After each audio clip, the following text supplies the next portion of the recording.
At the start of the day, the important document is already open and the cursor is blinking where the first real sentence is supposed to begin.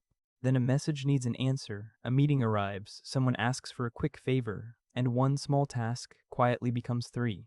Files get organized, the inbox gets cleaner, and the task list collects enough check marks to make the day look undeniably full.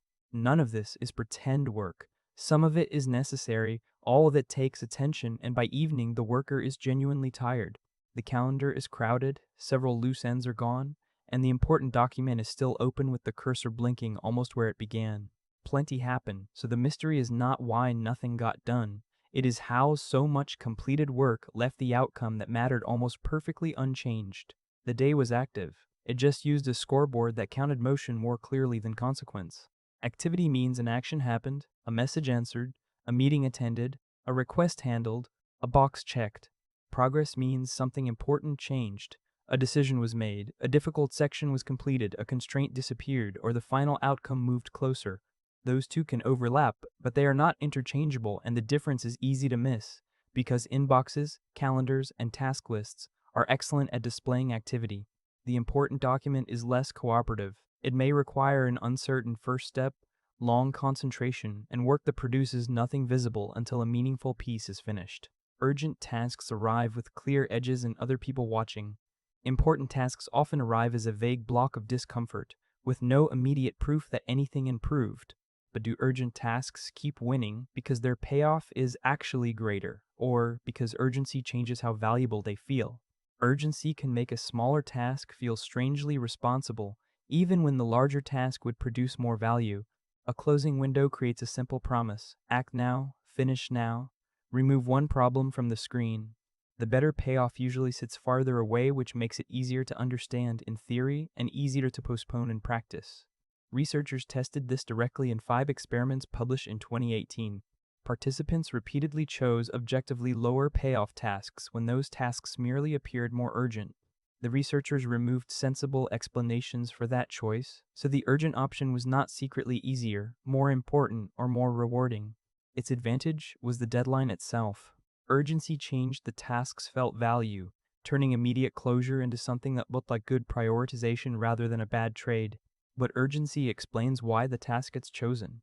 It does not yet explain why choosing it can feel so relieving. The smaller task does more than offer urgency. It offers emotional safety. You know where to begin, what done looks like, and how quickly the discomfort will disappear. The important document offers the opposite: uncertainty, possible failure, possible judgment, and sometimes no obvious first move. Psychologists call this task aversiveness, the unpleasant feeling attached to starting or continuing a task. A 2007 Psychological Bulletin meta-analysis identified it as one of the strongest and most consistent predictors of procrastination.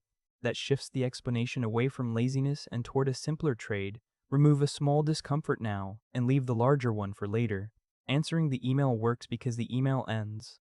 The document remains open, difficult, and capable of producing new doubts. The relief is real, but temporary, so another clear task becomes attractive the moment the discomfort returns.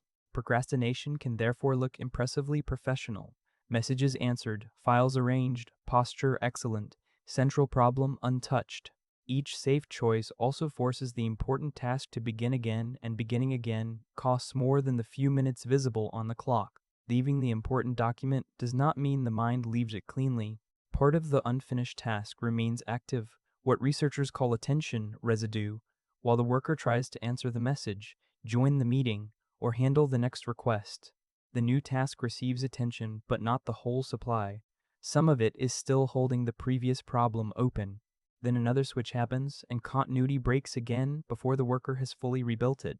An observation of 24 information workers found that they stayed in one working sphere for only about 11 minutes before switching. Across the recorded work periods, 57.1% of the segments were interrupted. That pattern does not require a notification every time. Some switches begin because a smaller, clearer task offers the relief the worker already learned to seek. Each diversion may look harmless on its own, especially when it produces something useful. Across an entire day, however, the important work becomes a series of partial starts surrounded by unfinished mental fragments. The visible interruption is only the departure. One ordinary email alert appears and the important document loses the worker before anything dramatic has happened. The message gets read, a reply begins, and perhaps a second window opens because answering properly requires checking one more thing. The visible detour may take less than a minute, the return does not. In a field study, users spent about 16 minutes in a resumption phase after an email alert before returning to the application state they had been using beforehand. They had to reconstruct the previous goal, locate the unfinished step, and rebuild enough context to continue. In 27% of email and instant message alerts, the previously active window remained sidelined for more than 2 hours. Even an ignored phone notification can impair attention, which means the disruption can begin without the worker touching the device at all. Therefore, a tiny alert can leave a long invisible tail, which raises the next question: why do workplaces keep treating rapid responsiveness as normal, useful, and sometimes admirable? Workplaces can see responsiveness almost immediately. A meeting has an attendee list, a message has a reply, and a status update leaves a visible record that someone was present and working. Sustained work is harder to observe because the important document may look unchanged for hours before one difficult section finally moves. That makes coordination professionally legible, while concentration can resemble silence from the outside. Microsoft 365 telemetry classified 57% of tracked app time as meetings, email, or chat. The remaining 43% was classified as work in documents, spreadsheets, and presentations. That comparison does not make the larger category useless. Coordination is real work and many outcomes depend on it. It does show how much of the visible workday can happen inside channels that reward quick responses and frequent signals. The worker does not need to pretend to be busy when the system already produces clearer proof for responsiveness than for slow private progress. A small task can be real progress when it removes an obstacle, delivers a necessary decision, or gives someone the information needed to move the larger outcome. Its duration tells us almost nothing. A 2-minute reply may unlock the important document, while an hour of tidy completions may leave it exactly where it was. Daily diaries from 288 employees found that progress on meaningful work was the strongest driver of positive inner work life. Small wins matter because they provide evidence that something important is moving, not merely because another box became checked. Switching is not automatically harmful either. Structured movement between creative problems can sometimes reduce fixation and help new ideas appear. The failure begins when switching is uncontrolled and the chosen activity has little connection to the purpose it displaced. Two small tasks may look identical on the calendar, yet one removes a real constraint while the other mainly provides relief, visibility, or closure. Busyness counts completed actions. Progress asks what important state is different because those actions occurred. The gap appears when urgency raises the priority of smaller tasks, while uncertainty makes the important task harder to approach. Each switch then breaks continuity, and every visible reply, meeting, or checkmark provides immediate proof that work is happening. Together, those forces create a selection system that repeatedly favors what can be closed, measured, and defended right now. The worker still performs real tasks, solves real problems, and spends real attention. Exhaustion is not evidence that the day was empty. It is evidence that effort kept flowing toward immediate wins while the slower outcome repeatedly lost the competition. Therefore, a full day can preserve the main problem without laziness, deception, or lack of effort, simply because activity and progress were using different scoreboards. By evening, the inbox is cleaner, the calendar is full, and several legitimate problems have been handled.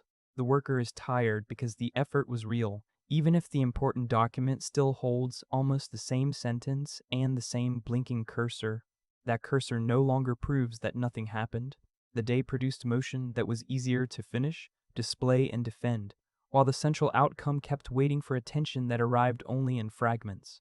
Busyness was never imaginary. It was a small human system faithfully winning the wrong scoreboard